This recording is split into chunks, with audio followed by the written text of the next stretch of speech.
We must not think that beneath the surface of the oceans there is nothing going on.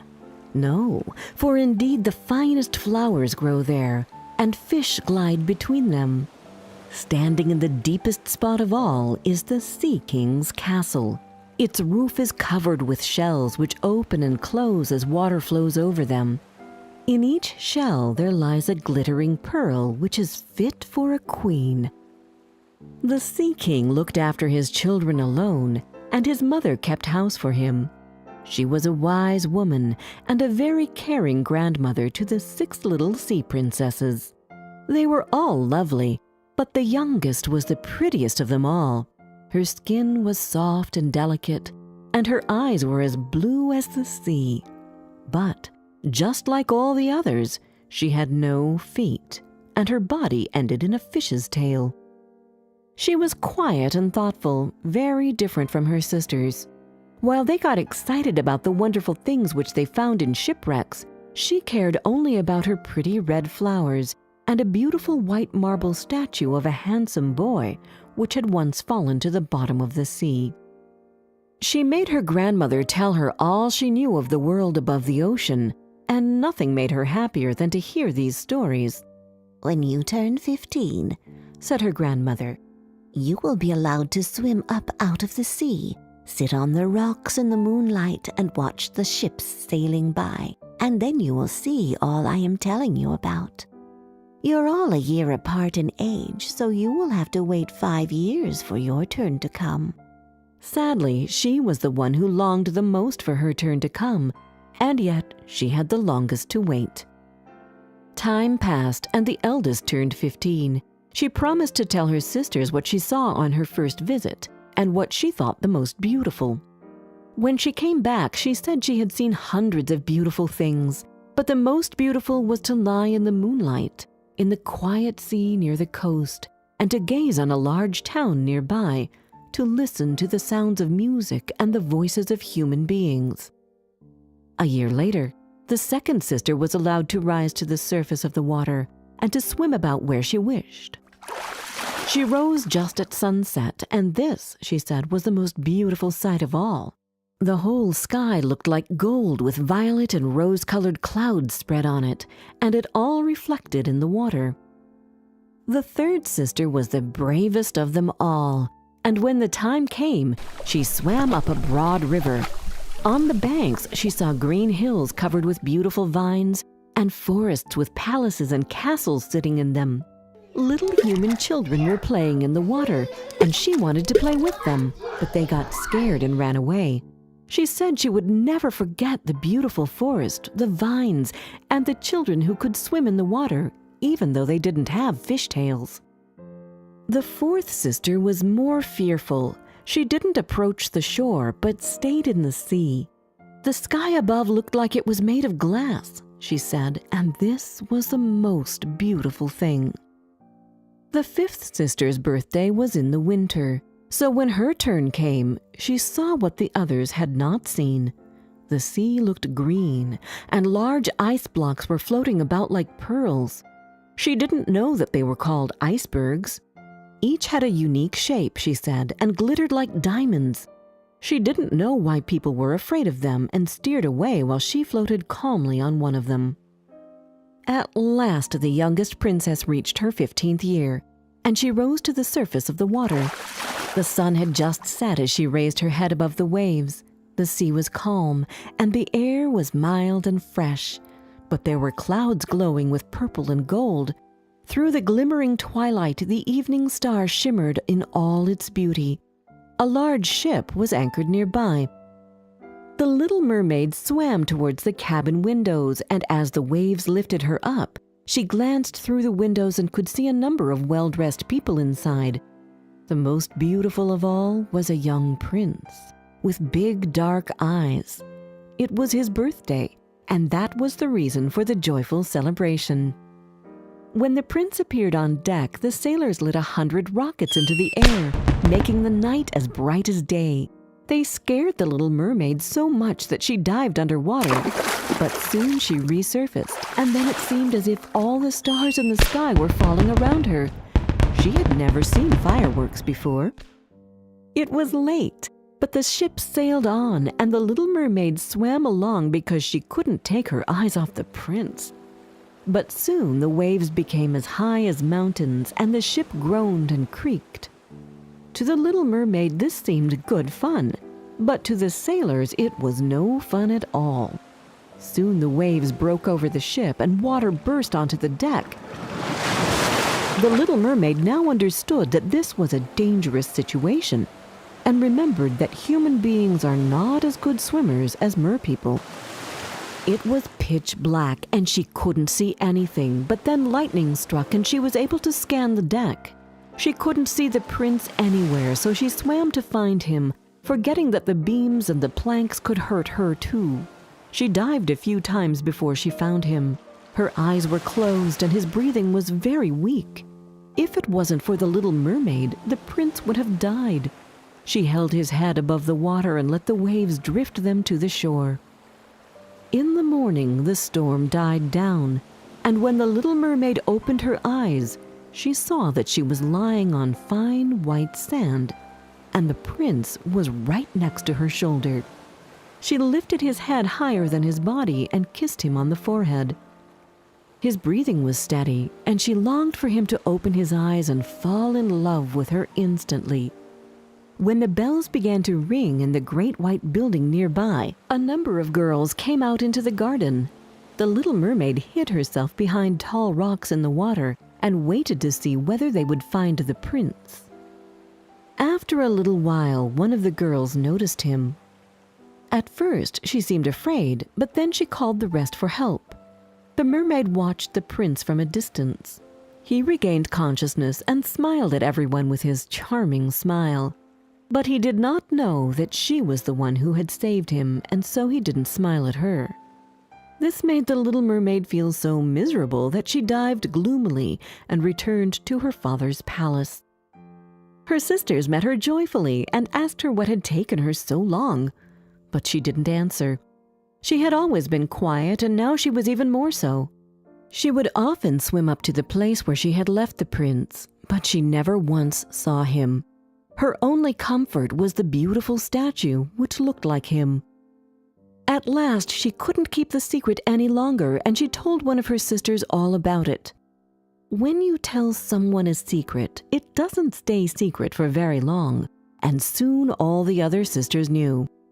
In an attempt to help her youngest sister, one of the mermaids asked her closest friends who the prince was, and she soon found out who he was and where he came from. "Come, little sister," said the other mermaids, and they held their arms and rose up to the surface of the water close by the palace.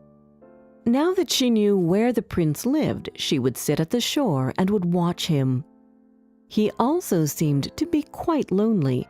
She would often hear fishermen talk about his good deeds, and she was happy that she had saved him. If only he could remember that she had saved him. The little mermaid grew more and more fond of human beings. One day she asked her grandmother, "Do humans live forever?" "They die just like we do, but their life is shorter than ours. We can live to be 300 years old, and then we turn into sea foam while human souls live forever." "I wish I were a human and had an immortal soul, if only for a day," the little mermaid exclaimed. "You shouldn't think about that because we live better and happier lives," said her grandma. "Is there anything I can do to get an immortal soul?" the little mermaid insisted. "No, unless a man loved you so much that you meant more to him than his parents and more than himself. Only then would you get a human soul. But it is impossible anyway, see? People don't find our tails very beautiful. They think having two awkward limbs, which they call legs, is more attractive." That same evening, there was a ball at the Sea King's palace. All the mermaids and mermen were dancing and singing happily, but the little princess was dreaming of the world above. "I will go to the sea witch for advice while my sisters are at the ball. She will help me, although I'm so afraid of her," she thought. She swam for a while before she arrived at a palace built of human bones. Before she had even knocked at the door, she heard the witch's wicked voice. I know why you came." Then the witch appeared in front of the little mermaid. "You want to get rid of your fish tail and have legs instead. This is a stupid idea of yours, and it will bring you only sorrow. But you will get your way since you long for an immortal soul so much. I will prepare a draught for you, which you must drink before the sun rises tomorrow. Swim to the land, drink it. Then you will see how your tail turns into legs. Of course, you will be in great pain from that moment on, and every time you walk or dance, you will feel as if hundreds of sharp knives were cutting them. You will still have the gracefulness of a mermaid. Can you endure such pain?"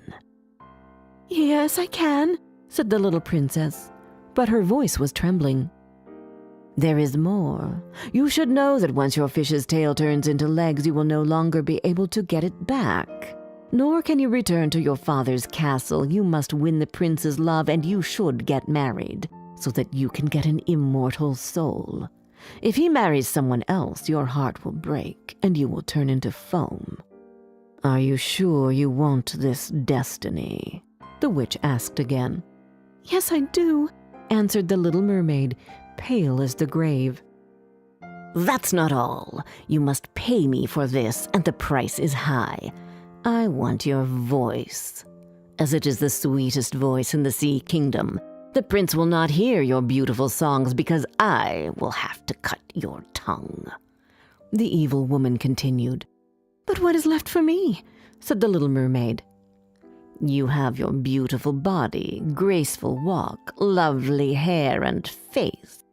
These are enough to enchant a man's heart. Now stick out your tongue so that I can start preparing the draught, which will turn your fish tail into legs." The little mermaid gave her voice for the draught and rushed to escape the witch's house as soon as she could. When she returned to the castle, the ball was over. She wanted to say goodbye to her sisters, but she remembered she was mute. And so she took a flower from each of her sisters' gardens, kissed each of them on the forehead, and swam above towards the palace. She arrived at the shore when it was still dark and drank the magic draught. Instantly, she felt a cutting pain so strong that she fainted on the rocks. In the morning, she woke up with a sharp pain, but when she opened her eyes, she saw the prince in front of her. She thought she was dreaming, but he smiled at her, making her cast down her eyes. Then she saw that she had 2 legs instead of a tail. She then realized that she had no clothes on, so she covered her body with her hair. The prince asked her who she was and where she came from, but she only looked at him with her big, beautiful eyes, unable to answer. He then offered her his hand and helped her stand up. The pain in her feet was of 1,000 needles, but still she stepped next to him as light as a feather, and the prince thought he had never seen such a graceful girl. He brought her to the palace where servants dressed her in a beautiful golden robe. The little mermaid was so happy to finally be at the palace that she couldn't stop smiling. The prince called her his little foundling. At the ball, held that same evening, he couldn't take his eyes off of her as she danced. She danced like no one has ever danced before.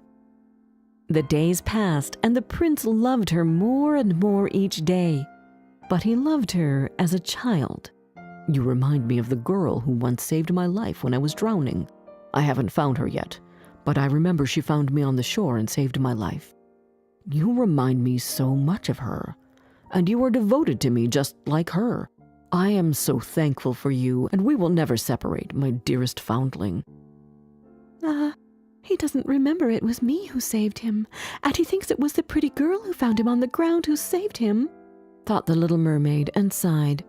"But because I am by his side and he sees me every day, he will remember it was me who saved his life, and he will marry me, and my soul will become immortal." Very soon it was announced that the prince was to marry, and that the daughter of a neighboring king would be his wife.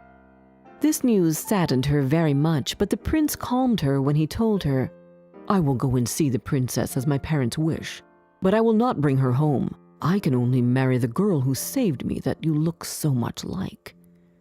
If I were forced to choose a bride, I would rather choose you, my speechless foundling." The next morning, the ship sailed into the harbor of a beautiful town. The little mermaid was very anxious to see whether the princess was beautiful. When she saw her, she had to admit she had never seen such a beauty before. "I can't believe that I found you," the prince said to the princess. "It was you who saved my life when I lay on that beach." He held his bride in his arms. Time passed, and it was time for their wedding day.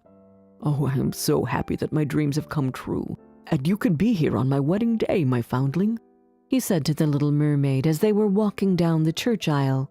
The little mermaid, dressed in silk and gold, held up the bride's veil. She smiled at him, but she didn't hear the festive music, and her eyes saw nothing of the holy ceremony. She thought of her own death, which was going to happen very soon. The wedding was held on the ship that same evening. The little mermaid was gazing towards the east, towards her father's castle, when suddenly she saw her sisters rising out of the ocean. They were as pale as herself, but their long, beautiful hair had been cut off. "We have given our hair to the witch so that you may live. She has given us this knife. You must put it into the heart of the prince, and when his blood falls upon your feet, they will grow together again and form into a fish's tail. You will be a mermaid again. But you should do it before the sun rises. If you do it a minute later, you will turn into foam." And then they sighed deeply and sank beneath the waves. The little mermaid took the knife and entered the bridal tent. She bent down over the prince and kissed his forehead. Then she looked at the sky, which grew brighter and brighter. She then heard the prince whisper the name of his bride, and the knife trembled in her hand. She threw it far away from her into the waves, and the water turned red where it fell. She took one last glance at the prince, and then she threw herself into the sea, thinking her body was dissolving into foam. But she could feel the warm rays of the sun, and did not feel as if she were dying. She saw hundreds of transparent, beautiful beings floating around her. "Who are you, and where am I?" she asked, and they answered with their melodious voices. "Among the daughters of the air," answered one of them. "We do not possess an immortal soul, but by our good deeds we can win one. Because you suffered enough on the ground, you will now live with us for 300 years. After that, you will win your soul." "And we may get it even sooner," added another, "because we can enter the houses of men where there are children, and every day we find a good child, our time is shortened. The child does not know that when we fly through the room, we smile at his good behavior, and it takes out 1 year of our 300 years.